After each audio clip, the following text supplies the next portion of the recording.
रावलपिंडी से पेशावर तक का सफ़र ज़्यादा नहीं और हेलीकॉप्टर में तो ये और भी कम रह जाता है। अमरीक सिंह हेलीकॉप्टर से ज़मीन के मनाज़र देख रहा था। उसकी मंजिल पेशावर थी। यहाँ के गली कूचों में उसके प्यारों के बीते हुए दिन सांस ले रहे थे। इसी पेशावर शहर में उसकी माँ की शादी हुई थी। उस ज़माने की शादियाँ भी कितनी मुख्तलिफ होती थीं। उसकी माँ बताया करती थी कैसे उसे पालकी में बिठाकर ससुराल ले जाया गया था। पालकी को मुकामी ज़बान में डोली कहा जाता था। माँ बताया करती कि कैसे उसकी डोली पर पैसे लुटाए गए थे। अमरीक की माँ बताती थी कि उसके माँ बाप ने उन्हें अपनी हैसियत के मुताबिक जहेज दिया था। उसके जहेज में कपड़ों के बहुत से जोड़े और घरदारी का साजो सामान था। रंगीन पायों वाला पलंग था और सिलाई मशीन, जो उस ज़माने में एक कीमती चीज़ समझी जाती थी। माँ को अपनी सिलाई मशीन से ख़ास लगाव था।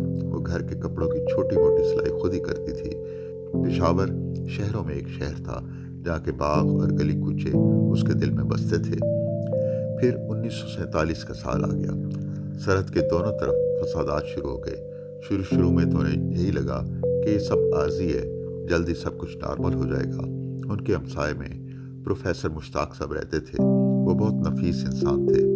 अमरीक के वालिद और प्रोफेसर साहब के दरमियान गहरी दोस्ती थी। फसादात शुरू हुए तो न जाने क्यों एक अजीब सा खौफ उनके दिल के अंदर घर कर गया। फसादात थमने के बजाय शिद्दत इख्तियार करते जा रहे थे। और फिर एक दिन अमरीक सिंह के वालिद ने घर आकर बताया कि हम दिल्ली जा रहे हैं। जब फसादात थम गए तो फिर आ जाएंगे। उन्होंने प्रोफेसर साहब के पास 5 तोले सोना, 20,000 रुपये और सिलाई मशीन बतौर अमानत रखवा दी। जाते हुए मकान को ताला लगाया, प्रोफेसर साहब को गले लगाया और अश्कबार आंखों से दिल्ली की राह ली। दिल्ली आकर वो इंतज़ार करने लगे कि कब सूरत हाल बेहतर हो और कब वो अपने घर जाएं। लेकिन हालात दिन ब दिन अबतर होते गए और फिर एक दिन ऐसा भी आया कि उन्होंने इस हकीकत को तस्लीम कर लिया कि अब वो पेशावर के घर को कभी ना देख सकेंगे। अमरीक अक्सर देखता कि उसके माँ बाप आपस में पेशावर की बातें करते रहते, जहाँ उनकी ज़िंदगी के दिल फरेब दिन गुजरे थे। कभी कभी माँ अपनी सिलाई मशीन को याद करती जो उसे जहेज में मिली थी। वो सिलाई मशीन जो उसकी माँ ने बड़े चाव से खरीद कर उनके जहेज में रखी थी। अमरीक के वालिद हंसकर कहते, भली माने सब छोड़ भी दो उस सिलाई मशीन का किस्सा, चीज़ों का क्या है, और चीज़ें आ जाएंगी।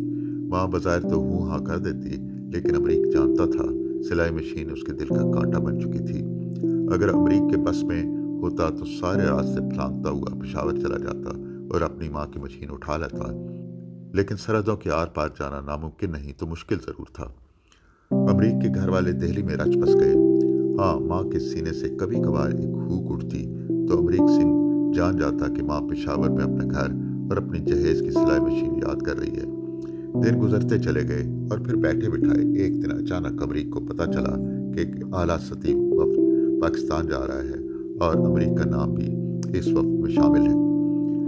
बैनुल-अक़वामी सफ़र के इसके लिए कोई नई बात नहीं थी। वो दुनिया के कई ममालिक की सैर कर चुका था, लेकिन पाकिस्तान का नाम आया तो जैसे उसके दिल की धड़कन तेज हो गई। अमरीक सिंह के पेशावर आने का एक ही मकसद था कि वो अपनी माँ की सिलाई मशीन का पता लगाए, और अगर वो इसमें कामयाब हो जाता है तो उसकी माँ के दिल में चुभा हुआ कांटा निकल जाएगा। पेशावर पहुंचकर उसकी पहली मंजिल प्रोफेसर मुश्ताक थे, जो इस्लामिया कॉलेज में प्रोफेसर थे। वो उनका पता पूछता इस्लामिया कॉलेज पहुंचा तो ये जानकर उसकी उम्मीद दम तोड़ गई कि प्रोफेसर साहब का इंतकाल हो चुका है। अमरीक सिंह को यूं लगा वो सहरा में एक चश्मे की तरफ दौड़ रहा था जो आखिर में शराब निकला। किसी ने उसे बताया कि प्रोफेसर साहब का एक बेटा है जो अपनी माँ की हमरा पुराने घर में रहता है। अमरीक सिंह ने कहा, क्या मैं उनके घर आ सकता हूँ? अमरीक सिंह को प्रोफेसर मुश्ताक के घर पहुंचा दिया गया। अमरीक सिंह ने प्रोफेसर साहब के बेटे को अपने बारे में बताया कि किस तरह उसके वालिद और प्रोफेसर साहब की गहरी दोस्ती थी।